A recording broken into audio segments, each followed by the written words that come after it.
إيها العبر، فهل أنت معتبر؟ ألف خيري الحارثي.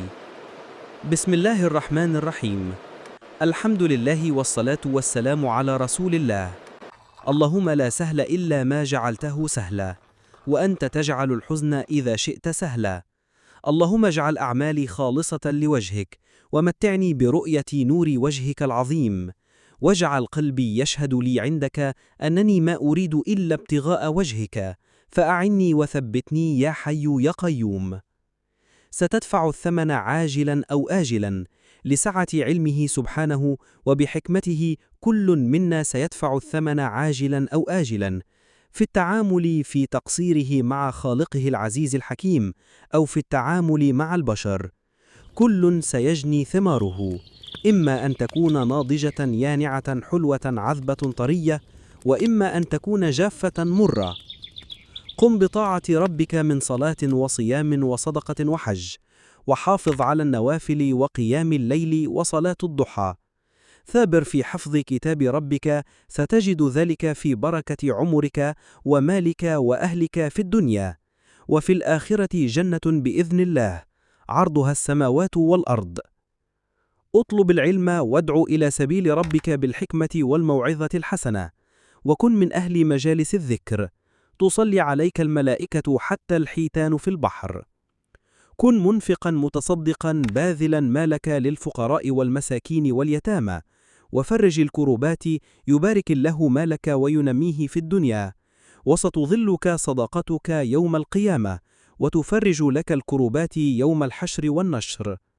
كن خلوقا وصولا لجار ولذي رحم، تجد محبة في قلوب الخلق، يسألون عنك ويفتقدونك إذا غبت، ويواسونك في حزنك. امسح دمعة يتيم واكفله، تجد الثمرة في الدنيا وفي الآخرة، كما قال رسول الله صلى الله عليه وسلم: أنا وكافل اليتيم كهاتين. تواضع لله، فمن تواضع رفعه. عامل والديك بلطف وعطف وحنان وبر، ستجد الثمرة مضاعفة، فإن كنت تقبل رأسهما ويديهما، فسيكون من أبنائك من يقبل قدميك. كن عاقا جافا غليظا، سيأتيك من الأبناء من يصرخ في وجهك، وربما رفع يده عليك، فالجزاء أشد بل مضاعف.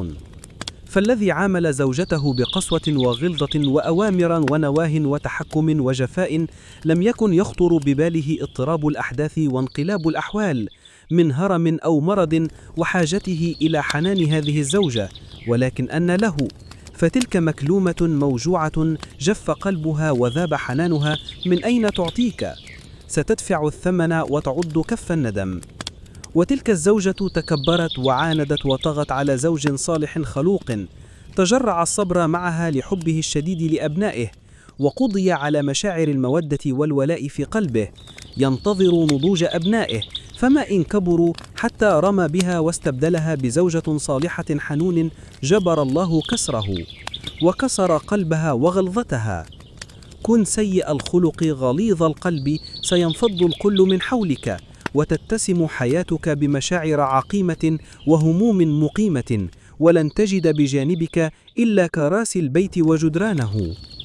ذلك الجزاء الدنيا، وهي صورة مصغرة من الجزاء الآخرة، فهناك لا يضيع مثقال ذرة، كما قال تعالى: ونضع الموازين القسط ليوم القيامة فلا تظلم نفس شيئا، وإن كان مثقال حبة من خردل أتينا بها وكفى بنا حاسبين. فالمرء يعلم أن لله حكمة إلهية وعبر تمر على البشر، نراها بأعين أمامنا، والله إنا لنرى العقوبات في أناس أمامنا يقشعر لها البدن ويضيق بها الضمير الحي، لكنها العبر، فهل من معتبر؟ لو علم كل منا أن الجزاء من جنس العمل، وأنه كما تدين تدان، لحرص كل منا على محاسبة دقائق أعماله، وصار هذا الأمر دعامة ركينة في خلقه، وصبغة ثابتة تهذب سلوكه. لحرصت زوجة الابن على مراعاة أم زوجها، لأنها ستصير أم زوج في يوم ما. لو علم كل ابن عن عظم بر الوالدين، لأفنى عمره في برهما، لأنه بحاجة إلى بر أبنائه وعقوقهم سيحرق قلبه. لو علم الزوج أن ابنته ستكون زوجة لرجل قد يذيقها المر والعناء لرحم الزوج زوجته وعطف عليها وأحسن معاملتها. إنها الأخلاق النابعة من الإيمان القويم التي لا يصل إليها إلا أولو الخشية والمحبة ممن سطع ضياء الحق في قلوبهم. إنها الأخلاق التي أوصف بها نبي الأمة عليه أفضل الصلاة والسلام في كتاب ربنا: وإنك لعلى خلق عظيم. إنها الأخلاق التي تخلق بها أقوام فاستحقوا رضاه. إن هذه الأخلاق على اختلاف مظاهرها تعود إلى منبع واحد وعلة واحدة، وهو ظلم النفس وجهلها بربها، وتصرف الكثيرون بدوافع من طبائعهم لا وفق شرع خالقهم.